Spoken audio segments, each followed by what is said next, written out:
இறை வணக்கத்துடன் ஓவியக்கலை ஆர்வலர்களுக்கு ஓவிய நுண்கலை ஆசிரியர் கே.பி. கணியின் அன்பான வணக்கம். இறைவன் அருளிய அருட்கொடையாம் கலைகளின் தாயாக விளங்கும் இந்த ஓவியக்கலை ஆரோக்கியமான மனிதனாய் பிறப்பது அரிது. இது தமிழ் மூதாட்டி ஔவையின் கூற்று. அதை காட்டிலும் அரிது கலைஞனாய் பிறப்பது என்பதை கலை வசப்பட்டவர்கள் மட்டுமே புரிந்து கொள்ள முடியும். சிறு வயது முதல் கலைக்குள் தங்களை ஈடுபடுத்திக் கொள்பவர்கள் உங்களை நீங்கள் முழுமை பெற்ற கலைஞனாக மாற்றிக்கொள்ளும் பொழுது மட்டுமே மேற்சொன்ன பெருஞ்சிறப்பு உங்களை வந்தடையும்.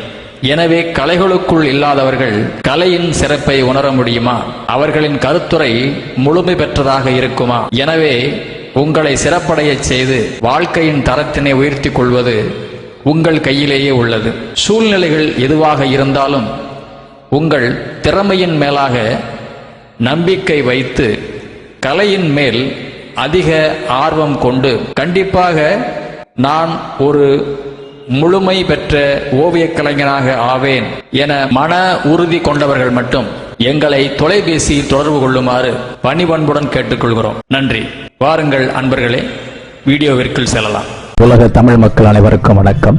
நம்ம சேனலை சப்ஸ்கிரைப் பண்ணாதவங்க மறக்காம சப்ஸ்கிரைப் பண்ணிருங்க. அப்படியே பக்கத்தில் இருக்கிற பெல் பட்டனையும் கிளிக் பண்ணிருங்க. அப்பதான் நம்மளுடைய வீடியோக்கள் அனைத்தும் உங்களை உடனடியாக வந்து சேரும். வாங்க வீடியோக்குள்ள போகலாம்.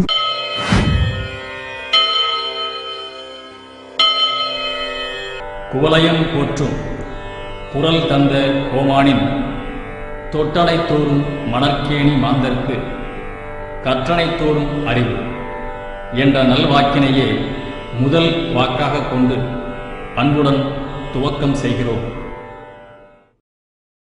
ஓவியக்கலை அன்பு நெஞ்சங்களுக்கு வணக்கம்.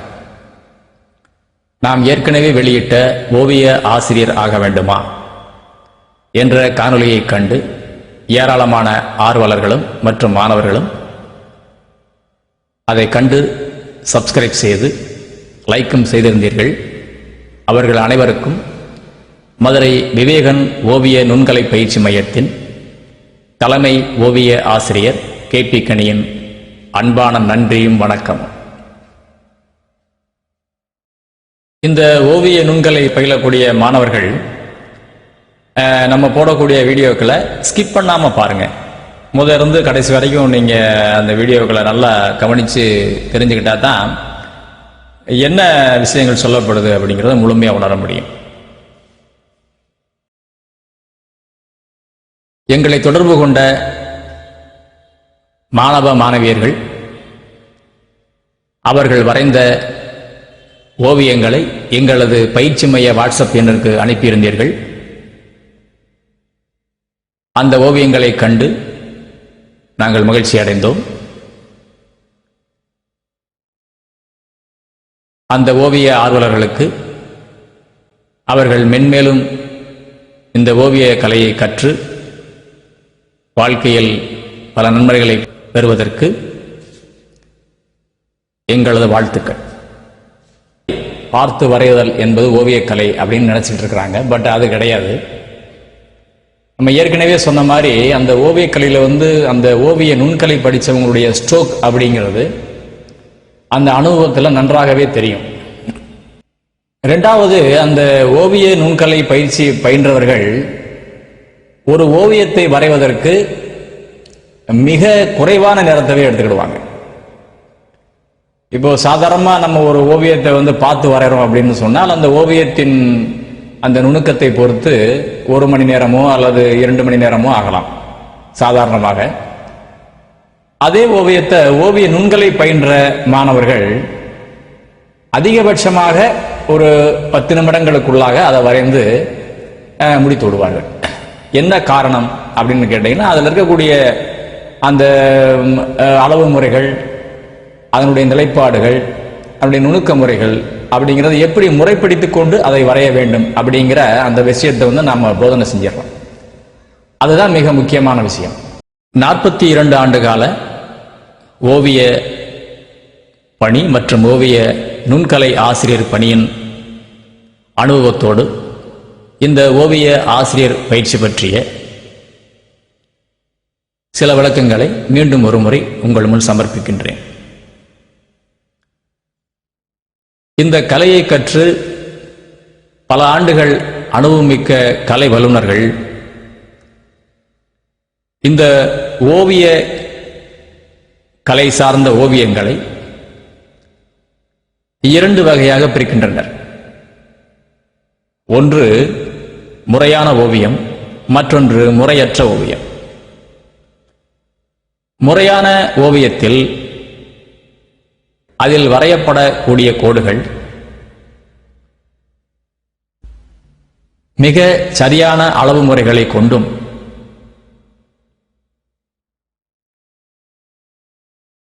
தேவையான இடங்களில் மிகச் சரியாக அமர்ந்தும் பல்வேறு சிறப்பு அம்சங்களை கொண்டும் விளங்கும். ஆனால் முறையற்ற ஓவியத்தில் மேற்சொன்ன இந்த விஷயங்கள் எதுவும் இருக்காது. எனவேதான் அவை முறையற்ற ஓவியமாக கருதப்படுகிறது. மாணவர்கள் இதை நன்கு புரிந்து கொள்ள வேண்டும். இப்பொழுது இந்த காட்சியை பாருங்கள். இந்த ஓவியம் முறையற்ற ஓவியம் என்பதை விளங்க வைக்க இந்த கோடுகளை நன்கு கவனித்து பாருங்கள். இதில் உள்ள கோடுகள் சரியான அளவு முறைகளில் அமையாது, மற்றும் எங்கு அமைய வேண்டுமோ அங்கும் அமையாது, எந்த ஒரு சிறப்பு அம்சமும் இல்லாமலும் அது அமைந்திருக்கிறது. எனவே இதை முறையற்ற ஓவியம் என்று நாம் கூறுகின்றோம். இப்பொழுது இந்த காட்சியை பாருங்கள். இதில் வரையப்படக்கூடிய கோடுகளை நன்கு கவனித்து பாருங்கள். இதில் நாம் மேற்சொன்ன முறையான ஓவியத்திற்கு உண்டான அத்தனை அம்சங்களும் உள்ளது என்பதை நீங்களே பார்த்து உணர்ந்து கொள்வீர்கள். இப்போ இந்த ஓவிய ஆசிரியர் பயிற்சி இதுல மிக முக்கியமாக சுப்பீரியர் மாஸ்டர் சப்ஜெக்ட் அப்படிங்கிறதுல ஹியூமன் அனாட்டமி அப்படின்னு ஒரு சப்ஜெக்ட் மிகவும் முக்கியமாக கருதப்படுகிறது. அதில் மனிதனுடைய ஒரு நேர்முக தோற்றம் மற்றும் பக்கவாட்டு தோற்றம், மேலிருந்து கீழான தோற்றம் அப்படின்னு பல நிலைகள் உண்டு. அந்த மாதிரி நிலைகளில் இப்போ பக்கவாட்டு தோற்றம் அப்படின்னு நம்ம என்ன செஞ்சுக்கிறோம், ஒரு நிலையை நம்ம எடுத்துக்கிட்டு அதை எவ்வாறு அளவு முறைகள் கொண்டு அந்த கோடுகளை வரைந்து பின் அதற்கு பல நிலைகளை சிறப்பு செய்து அதை எவ்வாறு வரைவது அப்படிங்கிறத இப்போ நம்ம பார்க்க போகிறோம். ஆர்வலர்களும் மாணவர்களும் கொஞ்சம் அதை நல்லா கவனிச்சுக்குங்க. இப்போ நம்ம ஒரு பேப்பர் எடுத்துக்கிறோம். அந்த பேப்பரில் ஒரு குறிப்பிட்ட அளவிலான ஒரு மனக்கணக்கு, பக்கவாட்டு தோற்றம் எவ்வாறு அந்த காகிதத்தில் அமைய போகிறதுன்னு பாருங்க. பக்கவாட்டு தோற்றம் ஆர்வலர்கள் வரைந்த ஓவியங்களுக்கும் இதற்குமாக நீங்கள் வித்தியாசத்தை நிறைய உணர்வீர்கள். பார்த்தீங்களா? இப்போ அந்த மாதிரி அந்த கோடுகளான நிலைப்பாடுகள் எவ்வாறு அமைகிறது அப்படிங்கிறது நல்லா கவனிங்க.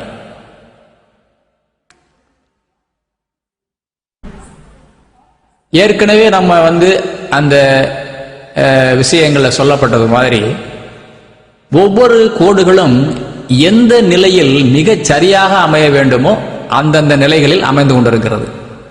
அதை ஆர்வலர்களும் மாணவர்களும் கூர்ந்து கவனித்தால் அந்த நிலைப்பாடு உங்களுக்கு நன்றாகவே புரியும்.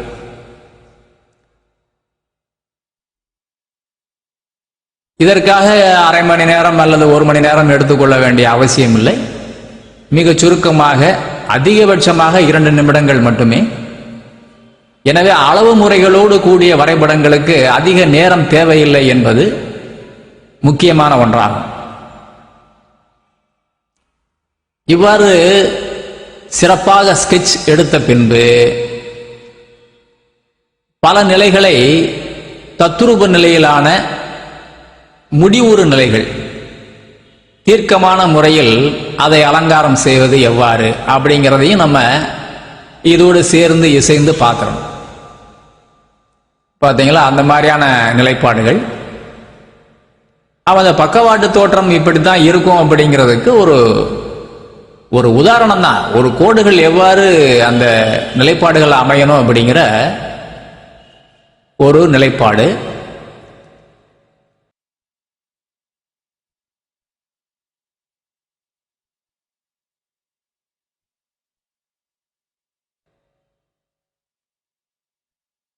மேற்கொண்டு நமக்கு எங்கெங்கெல்லாம் அந்த முக்கியமான அம்ச நிலைகள் உண்டோ அதை பூராமே அதை அனைத்துமே நம்ம என்ன செஞ்சுக்கணும், மிகச் சரியான நிலையில் வரைந்து கொண்டிருக்கிறோம்.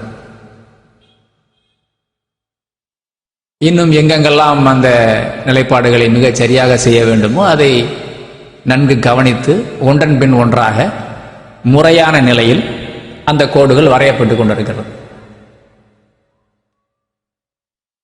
எனவே ஆர்வலர்களும் மாணவர்களும் தாங்கள் போடும் கோடுகளை எவ்வாறு சிறப்பு செய்வது என்பதை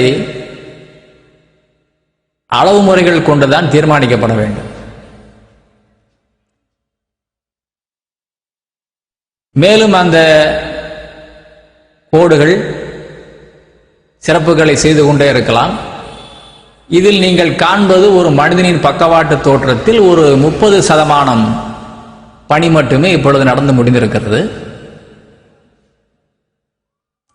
இன்னும் 70% பணிகளை நாம் செய்து முடிக்க வேண்டும். அதற்கு பயிற்சியில் கலந்து கொள்ளும் பொழுதுதான் அந்த தீர்க்கமான விளக்க முறைகளை நீங்கள் அறிந்து உணர முடியும். அதன் பின் தான் இந்த மாதிரியான கோடுகளை எவ்வாறு பிரயோகப்படுத்த முடியும் என்பதை நீங்கள் வரைந்து தெரிந்து கொள்ள முடியும். ஆக இந்த மாதிரியான கோடுகளை நம்ம என்ன செஞ்சுக்கிறோம், போட்டு அந்த கோடுகளை மிகச் சரியான இடங்களில் பொருத்தி அமர்த்தி நம்ம அந்த டிராயிங்கை போட்டு முடிச்சு பார்க்குறோம். ஆகவே மாணவர்கள் இந்த கோடுகளை எவ்வாறு பிரயோகப்படுத்தி ஒரு வரைபடத்தை வரைய வேண்டும் அப்படிங்கிறத இப்போ இதிலிருந்து நீங்கள் தெரிஞ்சிருப்பீங்க.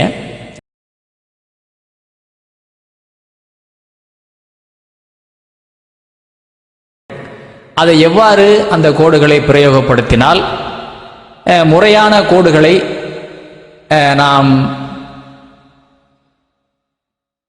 நாம் எவ்வாறு முறையான கோடுகளை பயன்படுத்த வேண்டும் என்பது நமக்கு தெரிய வரும்.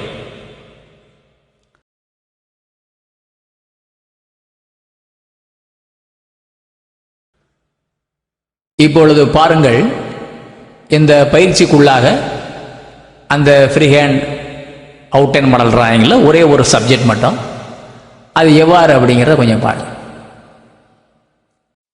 இப்போ வழக்கமாக ஒரு அளவு முறையில் நம்ம மனதுக்குள்ளே நம்ம என்ன செஞ்சுக்கிறோம், எடுத்துக்கிறோம். அந்த அளவு முறைகளுக்குள்ளாக நம்ம எப்படி பண்ணுறது அப்படிங்கிறத நம்ம பார்த்துக்கிறோம். பார்த்துட்டு நம்ம அதை கோடை நம்ம பிரயோகப்படுத்துகிறோம். பார்த்தீங்களா, எல்லாமே அளவு முறைகள் தான். அளவு முறைகளை வைத்துத்தான் ஒரு ஓவியமானது மிக சரியான ஓவியமாக அமையப்பெறும்.